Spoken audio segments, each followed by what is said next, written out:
Hello YouTube! Hope you're ready to get your Arathorn on, because that's what this video is going to be about.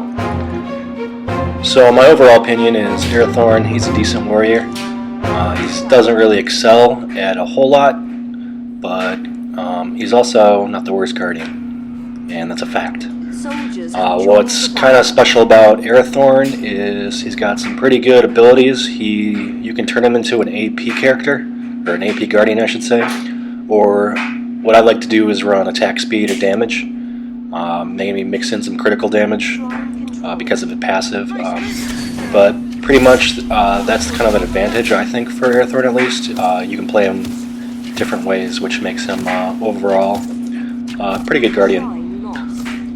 Now he's one that I usually like to play, and I really like to play him in middle. I kind of picture him more of a hybrid in a bunch of different categories. I don't really think he excels really 100% at one thing over any other guardian, but he is overall pretty good. He can kind of fill in a bunch of different roles. That's why I'm kind of going to say he's a pretty good warrior, just because he can overall cover a lot of different roles on a team. Now, I usually have the most success with Arathorn in solo queues, but not to say he's not a good in the team fight, but my experience is there's better guardians when it comes to competitive matches. Now, when running Arathorn, the first ability I like to level up is Staggering Shot, and what that does is Arathorn lets loose a mighty shot with his bow, striking a single target within medium range for 60 up into 180 ability damage. And this ability stuns the enemy, thwarting them from performing any actions for 1 second, scaling up to just about 2 seconds. And all the abilities for Arathorn have a good AP ratio. He really is a good warrior that can be mixed with ability power or attack damage, going both ways. The second ability I like to level up is Chieftain's Focus, and what that does is directing his fury upon a single enemy guardian or creature, Arathorn lands a powerful blow on a target within close range, causing 40 to 170 ability damage, while Arathorn gains 25, scaling up to 40% attack speed for 6.5 seconds. And this ability too can really benefit from ability power. It doesn't affect the attack speed though. The reason why I like to level this ability up pretty early on is because it's going to go with my Wilderland Hunter's belt, which is going to give me attack speed. So I'm going to get around 80% attack speed with his B ability, the Chieftain's Focus, active, stacked with my Wilderland Hunter's relic, which will give him a huge increase in damage per second. Really, you're increasing his damage by 80% for that duration, which is almost double. So that's why I like that ability a lot. And I don't just spam that one. You got to really know the timing for that ability. When you're using abilities with Arathorn, it's best to not just spam. Knowing the situations to use each ability is pretty important. The next ability you're going to level up is when you hit 5 is your ultimate. It's very strong, and it also really benefits from ability power. And what that does is it's Ranger Strike. Arathorn presses his enemies with a blinding rush, striking enemies within a target area for 130 up into 400 ability damage, and slowing them for 3.5 seconds, reducing their movement speed by 40%. As Arathorn completes the assault, he enters stealth and becomes invisible for enemies for 3 seconds. And of course he gets out of that invisibility once you start attacking. This is a really strong ability. It's extremely strong if you're going ability power with him. But in my case, it's more of it's to use the ability to get out of a exchange with another guardian. Can also throw some confusion if you use it at the right time. The next ability I like to level up, that's Duendane Blade, and Arathorn swings his blade fiercely, arc cutting down enemies within close range, dealing 10 to 48 ability damage per second for 5 seconds. And this ability also slows enemies by 30, going up to 45% for 3 seconds, and this ability gives a small benefit from increased ability power.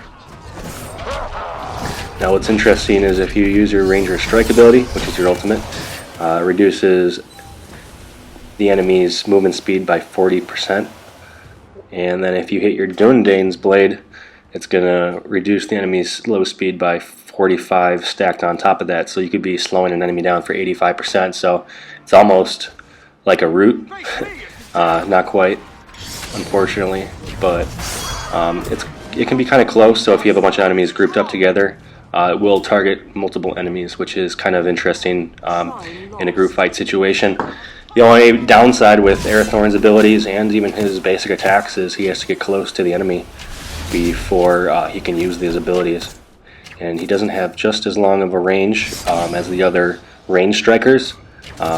Keep in mind that Arathorn's not a range striker. He's kind of a, you can say, a ranged warrior, but still his basic attack is still pretty close.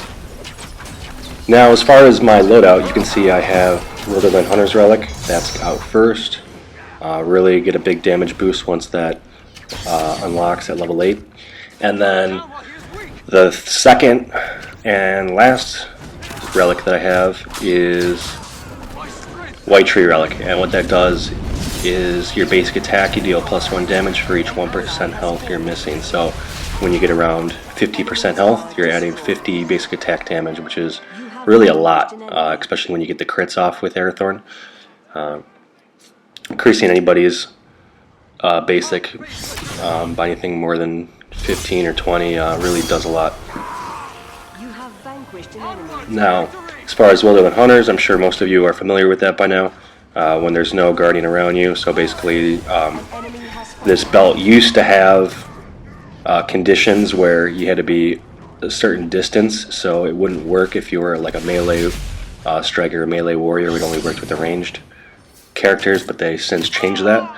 But what it does, it gives you +2% attack speed per level, and it gives you 15% movement speed and the 2% critical chance per level, which is huge. It gives you a nice overall DPS, and when you mix Wilderness Hunter's Relic with your B ability, Chieftain's Focus, you'll be doing a lot of attack speed, and that's when you're really going to want to start poking your enemy his health down.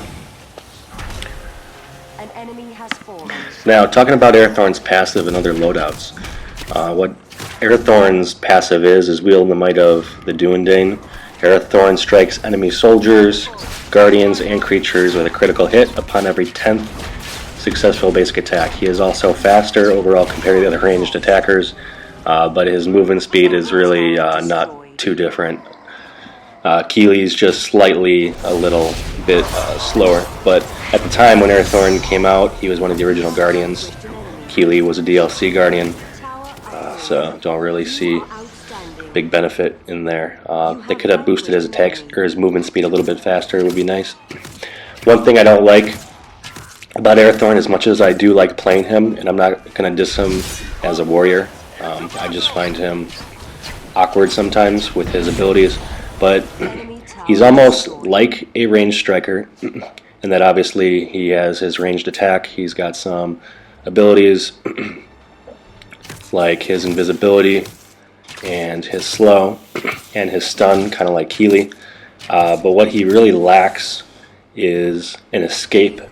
Now, you could say his ultimate is an escape because it gives you invisibility, but it requires you to run at the enemy, unless you're already in a situation where it's a melee striker, the enemy's on you. But if you were going against a ranged striker and you wanted to get away, you'd have to actually go towards them, use your ult, and then run away into like a bush or something. And I think they kind of really hurt Arathorn in that way, as opposed to the ranged strikers like Keely, Legolas, and Haldir. They all have teleports, and then Keely has his roll, which is really awesome. And I feel like if Arathorn had an escaping ability that let him roll away, maybe increased his movement speed, like jacking it up by 40-50% or something, making his making him immune to controlling effects for a small duration, like 2 seconds, would really be a huge benefit to him, and it's something he really lacks because he doesn't have as much range as the other ranged strikers. He's kind of similar to Keely's range, but a little bit less, I think. But he really is at a disadvantage because he's forced to engage the enemy really into fights where he's got to almost fight to the death because he doesn't have really a good escape to get him out of the situation. And his ult, while doing good damage and giving him invisibility for a short while, I just don't think it's enough.